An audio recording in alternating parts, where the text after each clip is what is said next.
माननीय अभिजितजी पानसे साहेब आपले लोकसभेचे मुख्य समन्वयक आपले नेते हे करतील, त्यानंतर आभार प्रदर्शनानंतर राष्ट्रगीत होईल. जेवायचं असेल तर माझं भाषण ऐकावंच लागेल. खरं आप्पा असताना मला भाषण करायचं होतं. याचं कारण महाराष्ट्र नवनिर्माण सेनेची जी काही भूमिका आज आपण घेतलेली आहे त्यामुळेच आप्पा निवडून येऊ शकतात, नाहीतर अटीतटीची नाही पराभवाची. सन्माननीय राजसाहेबांना वंदन करून तुमच्यासमोर बोलतो. आज नाशिकचं जे काही लोकसभेचं एकंदर वातावरण आहे, कोण कोण उमेदवार आहेत तुम्हाला माहिती आहे. उमेदवार जरी उशिरा डिक्लेअर झाला तरी शांतिगिरी महाराजांनी उमेदवारी अर्ज दाखल केल्यानंतर शिवसेनेची आणि भाजपाची जरा डोकेदुखी वाटली. सुरुवातीला वाटलं होतं की महाराज त्यांच्या बाजूला असतील, पण त्यांनी काही उमेदवारी मागे घेतली नाही. त्यांची समजूत काढण्यात ते अयशस्वी झाले. हेमंत अप्पांना मला हेच सांगायचं होतं की तुमच्या मागे महाराज नसतील तरी राज आहेत, त्यामुळे तुमचा विजय पडतो. आणि ही जी भूमिका आहे तुम्ही नीट लक्षात घ्या. तुम्ही सगळे राजकारणात आज अनेक वर्ष काम करतायत. नाशिकमधलं राजकारण तुम्हाला माहिती आहे. त्यामुळे एकीकडे आघाडीचा उमेदवार आहे, एकीकडे आप्पा आहे. जर शांतिगिरी महाराजांनी जर निवडणूक लढवली नसती तर थोडासा विषय त्यांच्याकरता जरा सोपा होता. त्यांची जी 1,00,000-1.5 लाख मतं आहेत, आपली महाराष्ट्र नवनिर्माण सेनेची जवळजवळ 2-2.5 लाख मतं या लोकसभेमध्ये आहे.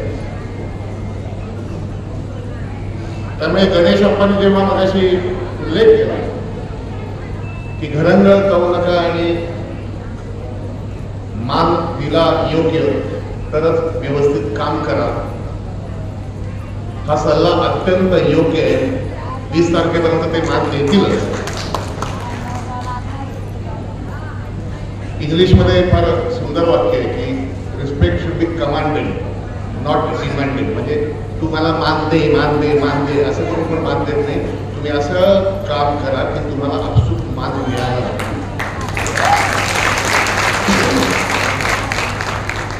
सर्वप्रथम आज अमित साहेबांची ही सभा होती, मेळावा होता. पण तुम्हाला माहिती आहे 4था टप्पा आणि 5वा टप्पा हे ज्यांना बाहेर जायचं जाऊ देत,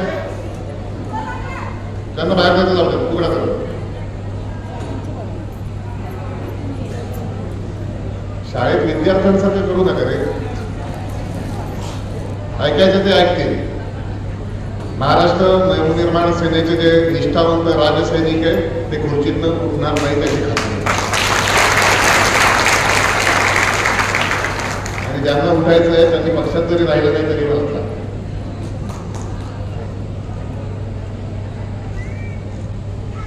तर विषय नीट समजून घेतला पाहिजे. सन्माननीय राजसाहेबांचं तुम्ही गुढीपाडव्याचं भाषण जर नीट ऐकलं असतं, आम्ही एवढं अमित साहेबांचा निरोप आहे. याचा कारण 4था टप्पा आणि 5वा टप्पा 13 तारखेला मतदान आहे आणि 20 तारखेला मतदान आहे महाराष्ट्रामधलं. या विषयीची महाराष्ट्र नवनिर्माण सेनेची पुढची स्ट्रॅटेजी काय असावी याच्याविषयी महत्वाची बैठक राजसाहेबांनी घेतलेली आहे. त्यामुळे अमित साहेब आज येऊ शकले नाहीत. आम्ही काही तिथे बाहेर होतो, त्यामुळे मी गोळ्या लावलो, मी इथे येऊन होतो. त्यामुळे एवढा मोठा सन्मान खरं तर अमित साहेबांसाठीचा आहे हा. तो मी त्यांच्यापर्यंत निश्चित पोहोचेल. त्यांनी दिलगिरी व्यक्त केली आणि तुम्हाला सगळ्यांना शुभेच्छा द्यायला आवर्जून मला सांगितलंय. पुन्हा अमित साहेब निवडून आल्यानंतर आपले खासदार नाशिकला भेट देणार. पण दुसऱ्यासाठी केलेला असता तो मान मला मिळण्याची मला फार माझं भाग्य आहे. भाग्य म्हणण्यापेक्षा लक आहे. फार वर्षापूर्वी मी शिवसेनेत प्रवेश केला तेव्हा राजसाहेब सोडून गेले होते आणि वर्षभराने काय काय घटना घडल्या, 2-4 नाराबाजी वगैरे तोडलं मी. आणि बाळासाहेबांनी अख्ख्या महाराष्ट्रातून राजसाहेब भारतीय विद्यार्थी सेनेचे अध्यक्ष होते, त्या जागेवर शिवसेनेत मला बसवलं. आता खरं तर त्यावेळी माझी बिलकुल योग्यता नव्हती, म्हणजे आजही नाहीये, पण त्यावेळी वासरात लंगडी काय शाण म्हणजे काय सगळंच येऊन गेलेलं साहेब. आम्ही 2 पाच डोके होतो, माझा खरं प्रवेश टिकवता. पण त्या जागेवर बसल्यामुळे राजसाहेबांच्या जागेवर हा मुलगा बसला तर हा पण कदाचित काहीतरी सॉलिड असेल असंच लोकांना वाटत. आणि ते राजसाहेबांचं ग्लॅमर मी वर्षानुवर्ष खाल्लं. मी साहेबांना इथे पक्षामध्ये असं केलं, सर तुमचे खूप उपकार आहे म्हणले. काय म्हणले, तुमच्या जागेवर बसल्यामुळे लोकांना मी नेता वाटायला लागलो. तसंच काही आज अमित साहेब नाही आले, आज सगळी तयारी तरी अमित साहेब करतोय, पण शेवटी कोणाच्या तरी गळ्यात माळ घालायची. त्यामुळे पदानुसार केवळ मी यांच्यापेक्षा मोठा समजत नाही, कारण अनुभवानी, वयाने, निवडणुकीने हे सगळे इथे बसलेले माझ्यापेक्षा ज्येष्ठ आहेत. एक वाक्य तुम्ही राजसाहेबांचं नीट लक्षात घ्या की आपण पाठिंबा नरेंद्र मोदींना दिलेला आहे आणि नरेंद्र मोदींची हायड्रेट करण्यासाठी म्हणून त्यांचे जे शिलेदार असतील त्यांची आपण कामं करतो आहोत. आपण काही इथे शिवसैनिक किंवा भाजपाचे कार्यकर्ते नाही. महाराष्ट्र नवनिर्माण सेना आणि राज ठाकरे या नावाला आपण जागून हे काम करतोय. प्रामाणिकपणे करतोय का? हो करतोय. करायचं आहे का? करायचं आहे. निवडून आणायचं का? आणायचं आहे. पण याचा अर्थ दुसऱ्या कुठल्या पक्षाच्या, दुसऱ्या कुठल्या चिन्हाच्या मागे मागे आपण जेव्हा जातोय तेव्हा ते आपले नेते जे आपल्यापेक्षा मोठे नाही तर आपण त्यांना मदत करणारे, त्यामुळे आपण मोठ्यावर पहिले स्वतःच्या मनाशी खुलणार. खुलेआम एकच माणूस आहे राजसाहेब की खुलेआम विनाशर्त पाठिंबा दिला. बार्गेनिंग करता आलंच असतं ना, विधानसभेचं, विधान परिषद, पदवीधर. पण खुल्या दिल्यानं असं एकदम पाठिंबा देणारा माणूस हा आपला नेता आहे. त्यामुळे आपण पण खुल्या दिलाने पाठिंबा द्यायचा आहे. पण खुल्या दिलाने पाठिंबा देता देता आपण आपले सहकारी, आपले खालचे लोक, वरचे लोक, शाखाध्यक्ष, राजदूत या सगळ्यांचा मान आपण जर त्यांच्यासमोर नाही ठेवला तर ते ठेवणार नाहीये. तुमच्यासाठी काम करणारी जी खालची लोक आहेत त्यांचा मान त्यांच्यासमोर तुम्हाला ठेवायला. आपल्या लोकांचं काय मान ठेवायचं आणि काय. आता मी हेमंत अप्पाला बोललो, मला लक्षात घ्या महाराष्ट्र नवनिर्माण सेनेची ताकद अशी आहे की जी तुम्हाला निवडून आणू शकते किंवा निवडून येऊ तुम्ही शकत नाही जर मनसे नसेल. आणि या गोष्टीसाठी आपण काम करायचं आहे. काही गोष्टी मी महाराष्ट्र नवनिर्माण सेनेचा मेळावा म्हणून तुम्हाला सांगतो, आपण पॉलिटिकली सजग असायला पाहिजे. हे केवळ आत्तासाठी नाही, विधानसभेसाठी, पुढच्या अनेक निवडणुकांसाठी. आपण नरेंद्र मोदीजींना पाठिंबा का दिलाय? अनेक चौकसभा घेत असतील, मला असं वाटतं व्यासपीठावरचे लोक सुद्धा चौकसभा घेत असतील. एक महत्वाचा विषय मी गेले काही दिवस बोलतोय अनेक ठिकाणी तिकडे, कारण रावे, जळगाव, धुळे, नंदुरबार या ठिकाणी तो विषय खूप नाचवला जातोय की मोदीजी पंतप्रधान झाले तर ते संविधानात बदल करतील. ऐकलंय हे? असं एक नरेटिव्ह ते सेटअप करतात. ते सगळं म्हणतात की संविधानात बदल करणार. बापरे, संविधान बदल जायगा. अनेक ठिकाणी असा प्रचार करता की कांग्रेस मत का गए लेकिन बीजेपी आएगी तो हम देश के बाहर है, फिर भी वोट कांग्रेस को दो. हे संविधानाचं एक थोडक्यात सांगतो, फार वेळ घेत नाही, पण मला हे थोडंसं इलॅबोरेट करून सांगावं लागेल, कारण तुम्हाला हे समजून घेणं आवश्यक आहे. जेव्हा आपल्या निवडणुका येतील, लोकसभेची सुद्धा असेल, पण जेव्हा विधानसभेच्या आपल्या निवडणुका येतील तेव्हा हे डोक्यात असणं तुम्हाला माहिती पाहिजे.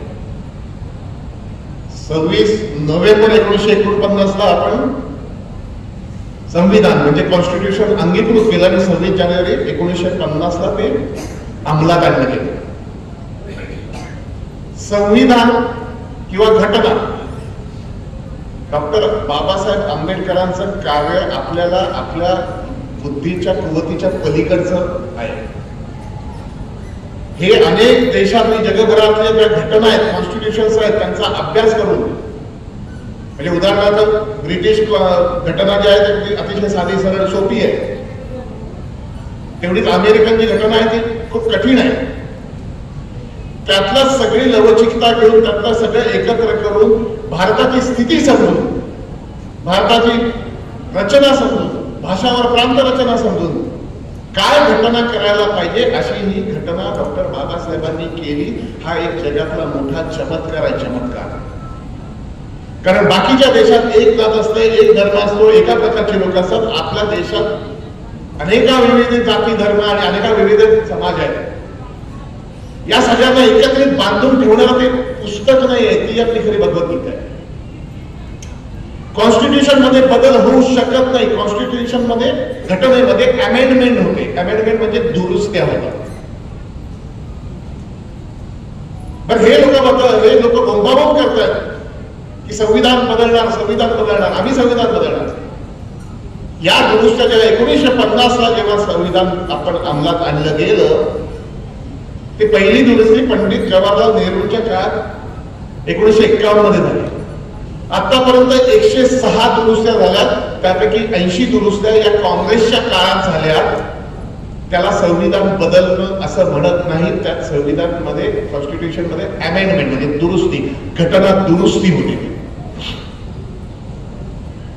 घटना बदलण्याचा प्रकार एकदा घडला तो म्हणजे आणीबाणीच्या वेळेस 1975 ला हे सगळे मूलभूत हक्क काढून घेतले गेले.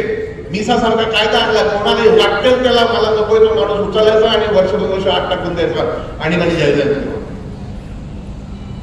42 दुरुस्ती होते. 43 दुरुस्तीत परत जैसे ते आता जे कॉन्स्टिट्यूशन आहे ते झालं. 1973 साली हे नीट लक्षात घ्या. मी तुम्हाला, मला किती ज्ञान आहे, मी पण अभ्यास करून वाचत हे शिकतोय. हे तुम्ही वाचायला हवं, हे बोलायला हवं. महाराष्ट्र नवनिर्माण सेना हा पक्ष, या पक्षात आपण रस्त्यावरच्या मानामान्या करतो, तसंच ह्या विषयात पण आपल्याला अभ्यास केला पाहिजे. तुम्ही राजकारणात करा. घटनेला संरक्षण मिळालं तर 1973 साली केशवानंद भारती नावाचे एक साधू पुरुष होते. केशवानंद भारती वर्सेस केरला स्टेट असा एक मोठा खटला उभा राहिला. त्या खटल्याची पार्श्वभूमी त्यांचा आश्रम होता आणि 300-400 एकर जागा होती त्यांची. त्यापैकी 300 एकर मध्ये गरीब लोक शेती करायचे आणि एक कायदा आला, भू धारण कायदा, आणि ती जमीन हडप करायला केरळ स्टेटने नोटीस पाठवली. तो सुप्रीम कोर्टापर्यंत कायदा गेला, ते सोडून द्या. पण केशवानंद भारती वर्सेस केरळ स्टेट ही 1973 ची जी केस आहे ती देशासाठी संपूर्ण महत्वाची आहे. याचं कारण त्या केसमध्ये सुप्रीम कोर्टाने अंतिम निर्णय दिलेला आहे की या घटनेत आयुष्यात कधीही पुढे बदल करता येणार नाही. आणि त्या केसमुळे आजही ऍडव्होकेट तुम्हाला माहिती असेल घटनेमध्ये 395 कलम आहे केस लॉ. पण कायदे 450च्या वरती झालेले आहेत दुरुस्त्या म्हणून. कारण 395 ला हात लावता येत नाही, असं करता येत. त्यामुळे घटनेत बदल होऊ शकत नाही. आपण ज्यांना तिथे जिथे हा अपप्रचार केला जातोय मोदीजींच्या विरोधात, तिथे हे तुम्हाला कळलं पाहिजे. बोलावं म्हणून तुम्हाला सांगतोय. गेल्या 10 वर्षात मोदीजी आल्यावर 8 वेळा घटना दुरुस्ती झाली. त्यापैकी 1-2च उदाहरणं देतो, सगळी देत बसत नाही. सगळ्यात पहिली घटना दुरुस्ती झाली ती जीएसटीच्या ह्याच्यात. जीएसटी चांगला वाईट याच्यामध्ये जाऊ नका. एक पूर्ण देशाला एक आर्थिक शिस्त लागावी म्हणून तो जीएसटी कायदा केला गेला. त्याचे काय रिपरकेशन आले किंवा काय वाईट आले चांगल्याला सोडून द्या. पण मूळ हेतू असा आहे की देशाच्या अर्थकारणाला एक शिस्त यायला हवी. एक महत्वाचा संविधान बदलणार जे म्हणतात त्यांना सांगण्यासाठी एक महत्वाचा मुद्दा.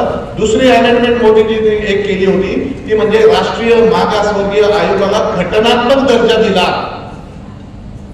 हा घटनात्मक दर्जा म्हणजे तो आयोग आता कायमस्वरूपी राहणार आणि कायम मागासवर्गीय लोकांसाठी त्याच्यात नवीन योजना आणि केंद्राच्या योजना खालपर्यंत येत जाणार. घटनात्मक दर्जा कोणी बदलू शकतो. आणि सगळ्यात शेवटच्या आता मागच्या वर्षी 23 वाटतं महिलांसाठी सांगतो, मोदीजींनी शेवटचं केलं तर नारी शक्ती वंदन नावाचं. लोकसभेमध्ये आणि विधानसभेत, पंचायत समित्यात वगैरे आपल्याला 50% आरक्षण असतं, पण आजपर्यंत विधानसभेमध्ये आणि लोकसभेमध्ये महिलांना आरक्षण नव्हतं. ते 33% आरक्षण महिलांना देण्याचं काम त्या नारी शक्ती मंडळांनी केलेलं आहे. सगळ्या या बहिणींना आपल्याला इथे केंद्रात विधानसभेत स्थान मिळावं, हक्काचं स्थान मिळावं, याच्यासाठी 33% आरक्षणाचा कायदा पारित केलेला आहे. हे मोदीजींचं काम आहे. आपण जेव्हा मोदीजींविषयी बोलतो, तुम्हाला समजा राजसाहेब माहित आहेत, काही 19 मध्ये आपण लावले तो व्हिडिओ करून त्यांना विरोध केलेला आहे. आजही साहेब त्या मतांवरती ठाम आहे. जे मला पटलं नाही ते मी बोललो आणि बोलीनच. कारण केवळ आपला एकच साहेब आहे की जो खऱ्याला खरं म्हणतो आणि खोट्याला खोटं म्हणतोय. आज जेव्हा आपण हे काही एका दिवसात घडलेलं नाही. गुढीपाडव्याला सकाळी गुढी लावताना साहेबांना सुचलं आणि आपण पाठिंबा दिला. वर्षभर याच्यावर काम चालू होते. 19 ला लावला तो व्हिडिओ झाला. 20 ला नॅशनल एज्युकेशन पॉलिसी आणि शिक्षणामध्ये NEP 2020 म्हणतात त्याला, नॅशनल एज्युकेशन पॉलिसी 2020. शिक्षणाच्या संदर्भात पक्षाचं काम मी बघत असल्यामुळे मी साहेबांकडे गेलो आणि सांगितलं, साहेब उत्तम शिक्षणाची ही योजना आहे. नॅशनल एज्युकेशन पॉलिसी जर झाली, एकच उदाहरण देतो. आपण बरेचसे जण आर्ट्स, कॉमर्स किंवा सायन्स शिकलो, आपल्याकडे विषय नव्हते. आज भरघोस विषय. अमेरिकेत किंवा इतर राष्ट्रांमध्ये असं आहे की मला समजा गणितात अभ्यास करायचा आहे तर मला गणित विषय पाहिजे आणि मला म्युझिक मध्ये पण इंटरेस्ट आहे तर मला गिटार पण शिकायचं. अमेरिकेतल्या युनिव्हर्सिटीमध्ये हे 2 विषय घेता येतात. अशा पद्धतीचे बदल आता विद्यापीठांमध्ये पुढे काही वर्षात होईल. ती नॅशनल एज्युकेशन पॉलिसी, ती पॉलिसी खूप मोठी आहे. त्यातलं तुम्हाला कळलं म्हणून एक उदाहरण दिलं. महाराष्ट्र नवनिर्माण सेना हा पहिला पक्ष होता की NEP 2020 आली ही पॉलिसी, तेव्हा पहिलं मोदीजींचं अभिनंदन. साहेबांनी मला सांगितलं करायला आणि मी ट्विट केलं आणि मी बाईट केलं. या गोष्टी समजून घ्यायला हव्यात. आपण पॉलिसी डिसिजन घेतलाय मोदीजींना सपोर्ट करायचा, पाठिंबा द्यायचा. इथे हेमंत अप्पा आहेत, इथे आहेत, इथे हायट्रिक होणार आहे. आपल्याला ती हायट्रिक महत्वाची आहे. त्याच्याबरोबर बघा हेमंत अप्पांची पण हायट्रिक होईल, हे पण आपण बघूया. या सगळ्या गोष्टी मी तुम्हाला सांगण्याचा उद्देश हा आहे की बौद्धिक विषयांवर, सामाजिक विषयांवर जे जे सहभाग घेतात, जे भाषण करणार आहेत, जे विधानसभेला काम करणार, त्यांनी थोडस हे वाचन आणि हे सगळं ऐकून घ्यायला पाहिजे, शिकायला पाहिजे, समजून घ्यायला पाहिजे. जेवढे लोक आपल्या हाताशी एक हाताबरोबर काम करतात, आपले सहकारी आहेत. आज आपल्याला 20 तारखेला मतदान करायचं का तर करायचंच आहे. फक्त एवढं सांगतो, आता साधं गोष्ट मी नेहमी ती म्हणतो, अनेक वेळा माझ्याकडे कोण ऐकली असेल की तुमच्या व्हॉट्सअपचे ग्रुप आणि काय नातेवाईक असतील, 100 ग्रुप असतात. ही भूमिका छोट्या छोट्या करून स्वतः लिहिते व्हा. फॉरवर्ड करणं जरा बंद करा. गुड मॉर्निंग, गुड नाईट, जेवलीस का जेवलास का बंद करा. तुम्हाला लिहिता आलं पाहिजे.